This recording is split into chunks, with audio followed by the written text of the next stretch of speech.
नमस्कार दोस्तों, एक बार फिर से आप सभी को स्वागत है ज्ञान से भरी बुद्धा मोटिवेशनल स्टोरी में। दोस्तों, आज की यह कहानी आपको जीवन में अच्छा आदमी बनने की संपूर्ण कला बताएगी। क्योंकि दोस्तों, इंसान की पहचान उसकी अच्छाई से ही की जाती है। यदि आपके पास बहुत अधिक धन दौलत है, फिर भी आप एक तुच्छ मनुष्य की भांति होते हैं। अगर वही आपके पास अच्छाई हो तो आप पूरे संसार में महान कहलाएंगे। दोस्तों, आज की इस कहानी में वो सारे गुण मिलेंगे जो एक अच्छे व्यक्ति के अंदर होते हैं। इसलिए आप लोग इस कहानी को अंत तक जरूर देखिएगा। दोस्तों, गौतम बुद्ध के मठ का यह नियम था कि उनका कोई शिष्य जब भी कभी बुद्धत्व को प्राप्त कर लेता, तब उसे कहा जाता कि एक दिशा में चले जाए और आसपास के जो लोग हैं उनका ज्ञान वर्धन, उनकी आत्मा और चेतना जागृत करने का प्रयास करे और उनको सद्मार्ग पर लाने का प्रयास करे। उनका एक शिष्य था जो 6 साल से मठ में रह रहा था और तपस्या कर रहा था। एक दिन वह परेशान हुआ और सोचने लगा कि मेरे गुरुदेव ने मुझे आदेश क्यों नहीं दिया। इसी बात पर नाराज होकर वह गौतम बुद्ध के पास गया और कहने लगा कि मेरी तपस्या में ऐसी क्या कमी रह गई? क्या मैंने ज्ञान अर्जित नहीं किया और अब तक आपने मुझे आदेश नहीं दिया कि जाओ जाकर किसी दूसरे जगह पर अपना ज्ञान बांटो, और क्या मैंने बुद्धत्व प्राप्त नहीं किया है? तभी गौतम बुद्ध ने शिष्य से कहा, सुनो, तुम्हें थोड़ा और समय लगेगा, यही समय बिताओ। यह बात सुनकर वह शिष्य चिढ़ गया और कहने लग गया कि गुरुदेव, आपके ज्ञान में कमी रह गई और आप मुझे ज्ञान नहीं दे पाए।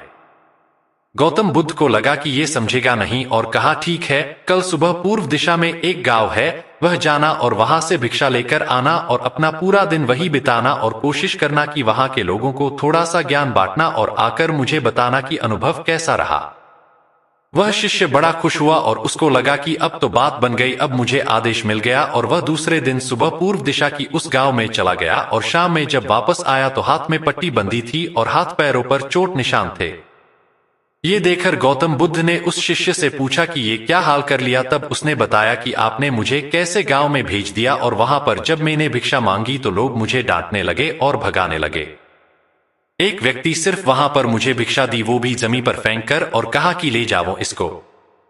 इतने बुरे गांव में आपने मुझे ज्ञान बांटने के लिए भेजा, अब आप मुझे कल किसी और गांव भेज देना, मैं जाकर के ज्ञान वहां देकर आता हूं। गौतम बुद्ध यह सुनकर थोड़ा मुस्कुराए और उन्हें तो पता था कि ये कुछ कर नहीं पाएगा, और कहा कि ठीक है, अगले दिन तुम किसी और गांव जाना, लेकिन एक दिन के बाद जाना और एक दिन मठ में रुके रहना है।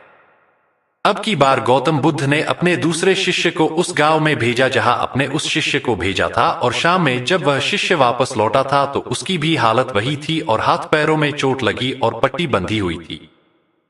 गौतम बुद्ध ने पहले वाले शिष्य के सामने दूसरे शिष्य से पूछा कि हुआ क्या था। तब उसने कहा कि जिस गांव में आपने मुझे भेजा था वह के लोग बड़े भोले भाले हैं, भिक्षा दे नहीं रहे थे, और एक व्यक्ति ने मुझे जमीन पर फेंक कर भिक्षा दी और मैंने उसे स्वीकार कर लिया और उसे आशीर्वाद दिया कि तुम्हारा कल्याण हो। तो वह व्यक्ति चौंक गया और कहने लगा कि आप गजब के इंसान हो, मैं आपको जमीन पर फेंक कर भिक्षा दी और आप मुझे कल्याण हो का आशीर्वाद दिया। तब मैंने उसे कहा कि मैं अपना कर्तव्य निभाऊंगा और आप भी बड़े दानी है और आपने मुझे भिक्षा दी है। उसके बाद में जब वह से निकल रहा तब मैंने देखा कि एक बच्चा बीमार था और मैं जंगल में गया तब वहां से जड़ी बूटी लाने, और जब मैं लौट रहा था तब कुछ लोगों ने मुझे पकड़ लिया और पूछने लगे कि यह जड़ी बूटी कहाँ लेकर जा रहा हूं। तब मैंने उनसे निवेदन किया कि मुझे छोड़ दो, एक बीमार छोटे बच्चे की मदद करनी है, और तब उन्होंने मुझे छोड़ दिया। जब मैं गांव में वापस आकर उस बच्चे की मलहम पट्टी कर रहा था तो तभी गांव वाले मुझ पर हमला करने लगे। तब उस दानी व्यक्ति ने, जिसने मुझे जमीन पर फेंक कर भिक्षा दी थी, उसने गांव वालों को रोका और कहा कि यह ठीक व्यक्ति है और इसे अपना काम करने दो। जब मैंने जड़ी बूटी लगाई तो बच्चा ठीक हो गया और सब मेरे लिए तालियां बजाने लगे। सभी गांव वाले कहने लगे कि कल फिर आएगा, गुरुदेव मुझे कल फिर उस गांव में भेजिएगा, क्योंकि वह बड़े ही भोले लोग हैं, समझते नहीं है, बस प्यार बहुत है। और अब की बार कोशिश करूंगा कि थोड़ा प्यार और उनके पास पहुंचाने का और ज्ञान उन तक पहुंचाने का। वो सब ज्ञानी तो लेकिन बस जब अनजान व्यक्ति से बात करने में डरते हैं।